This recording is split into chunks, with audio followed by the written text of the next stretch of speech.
My name is Dr. Turyahabwe Stavia, the Program Manager, National TB Leprosy Program.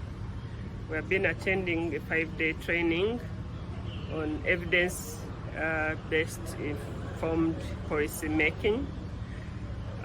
This is a very critical training that is going to enable us to base our policy making on research and evidence.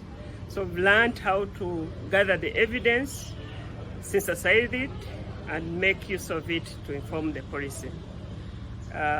We thank the organizers, MLI, our trainers, for this opportunity in growing in evidence-based decision making. Thank you.